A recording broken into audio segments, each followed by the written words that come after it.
Hi friends, this is your pal Scott Garibay, and today I want to talk about Dungeons and Dragons, and I want to talk about the power of owning a time slot, and I want to talk about the future of Dungeons and Dragons, and if it's possible to lock in a designated time slot for Dungeons and Dragons going forward, so that it's known and it's set. All right. Kind of interesting subject. So where's this coming from? So the source of this is the brand new HBO Max show Task. I'm very excited about this. I watched Mayor of Easttown with Kate Winslet.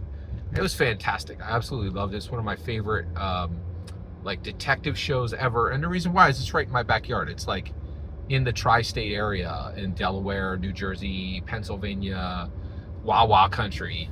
And it's really good, right?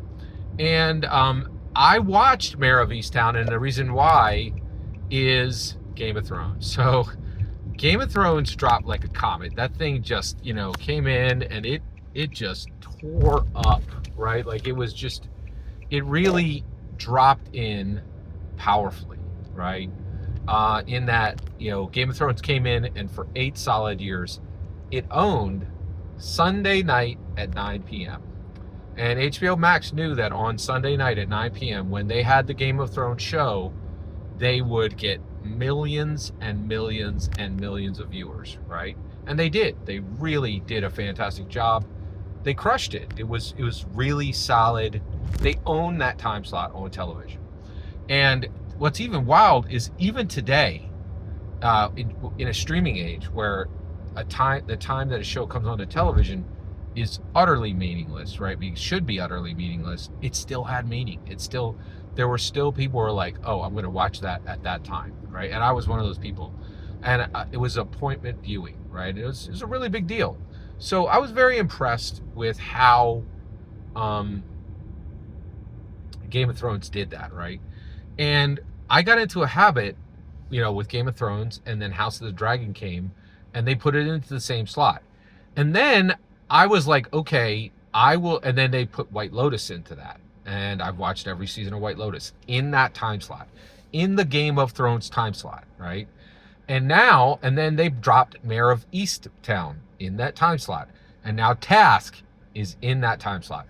And it's exciting because I have something to do on, Sunday night.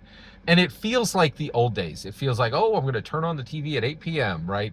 And normally you won't do that, right? But HBO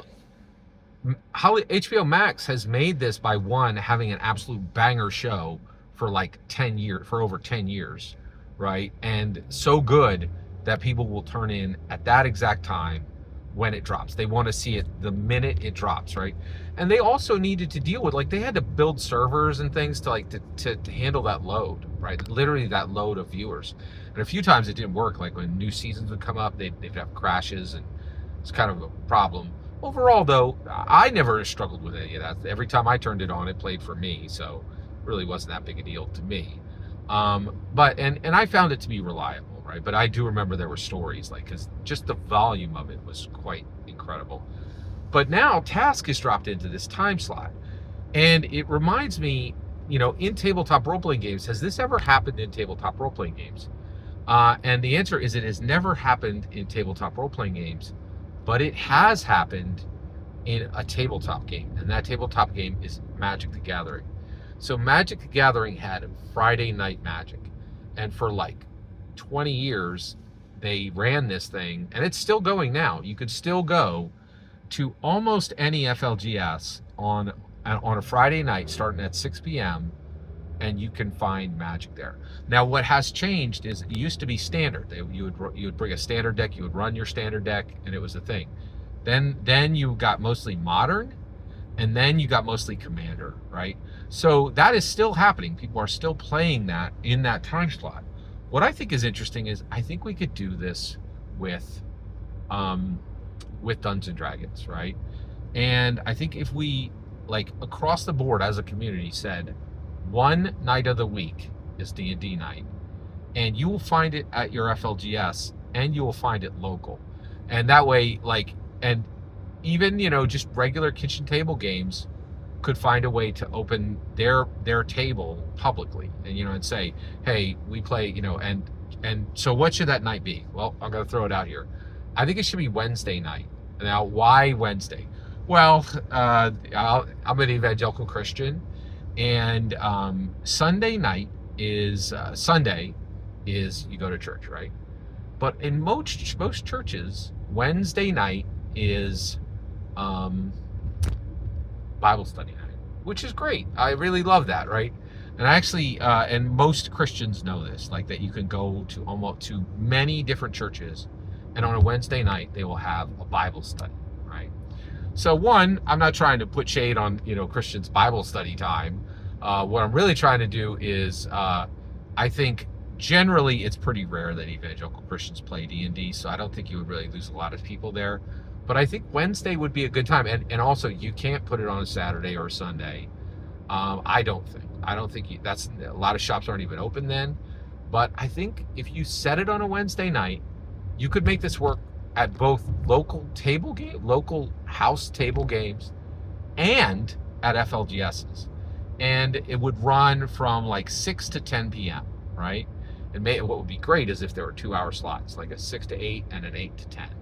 I think that would be beautiful, and I really think we should choose this as a community. We should say we're going to own this slot, right? Like let's come together cohesively, let's make a decision, and let's own this time slot. I think it would be really helpful. I think it's been the power of it has been proven out by Game of Thrones, and now is being to this very day is benefiting the show Task. And then I also think this is very much proven out with Magic the Gathering. And I think this could really, and also, why now? Why do this now? Well, I'll tell you why we should do this now. We have a huge influx of players coming in, and new Dungeon Masters and new Dragon Masters coming in from Stranger Things Season 5. It is going to be, I don't think there's going to be a Dungeons and Dragons surge. I don't think you've seen anything like this. Like the level of the Dungeons and Dragons surge you're about to see is going to be truly historic, like just at levels you've never seen before. Like I think this is going to be a very real thing, and it's going to be a very significant bump, right? Like very real movement forward. Every single word you just heard in this video is my humble opinion, nothing more, nothing less. The important part is when I get to hear your humble opinion, when you get in the comments and send your traffic. Please consider subscribing and have a fetch millennium.